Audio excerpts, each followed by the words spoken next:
करते हैं। देखिए क्वेश्चन नंबर 1 स्टार्ट करने से पहले आपको एक हेडिंग लिखी हुई है आपकी बुक में, integrate the functions in exercise 1 to 22। Okay, तो 1 से लेके 22 तक हमको फंक्शंस को इंटीग्रेट करना है। तो x इंटू साइन एक्स, अब हमको इसको इंटीग्रेट करना है, तो इंटीग्रल का साइन लगाया, इधर ऑपरेटर dx लगाया, इसको हमने लेट i कर लिया। अब देखिए बच्चों, यहाँ पर आपको इंटीग्रेशन बाय पार्ट्स लगाना पड़ेगा, बिकॉज ये x क्या है आपका एल्जेब्रिक फंक्शन और साइन x क्या है ट्रिग्नोमेट्रिक फंक्शन।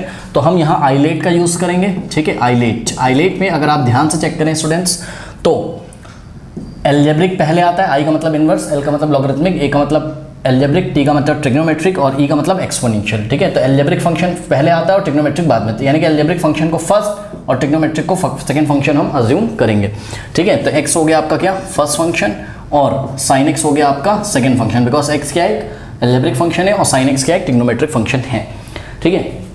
अब आपको याद होगा फॉर्मूला क्या होता था, इंटीग्रल ऑफ, अगर आपके पास दो फंक्शन होते थे जिनका प्रोडक्ट होता था तो इनका इंटीग्रेशन का फॉर्मूला होता था first function into integral of second function और minus whole integral of D by D X of first function into integration of second function, और जो भी इस ब्रैकेट में आंसर आता था हमारा उस पूरे का इंटीग्रेशन। इसलिए यहाँ पर एक इंटीग्रल का साइन लगाया है और उसके लिए ऑपरेटर dx इस ब्रैकेट के बाद में लगा हुआ है, ठीक है। तो इस फॉर्मूले का यूज़ करते हुए बच्चों i इज इक्वल्स टू क्या हो जाएगा, ध्यान चेक करिए, फर्स्ट फंक्शन x है into integral of second function. ये सब फॉर्मूला हमने आपको इंट्रोडक्शन में याद करवाया हुआ है, ओके।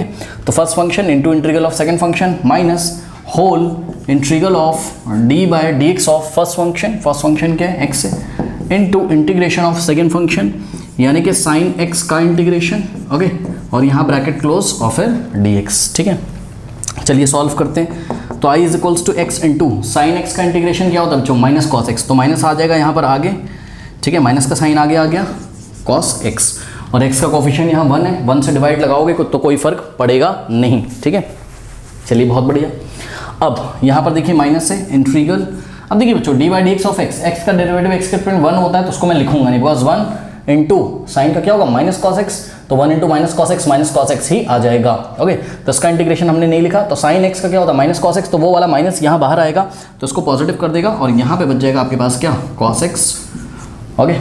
तो ये पूरे का जो आंसर आया इसका डिफरेंशिएशन 1 हो गया और साइन एक्स का इंटीग्रेशन क्या हो गया माइनस कॉस एक्स, माइनस में प्लस कर दिया इधर, ठीक है, ये माइनस कॉस एक्स, ओके।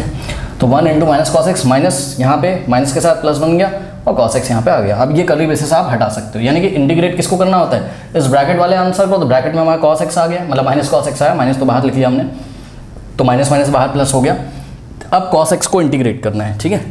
तो i is equals to minus x into cos x plus, देखिए बच्चों कॉस एक्स का जो इंटीग्रेशन होता है वो होता है साइन एक्स और x का कोफिशिएंट 1 है, 1 से डिवाइड लगाओ कोई फर्क पड़ेगा नहीं, ओके, प्लस c। तो this is your final answer. Number 2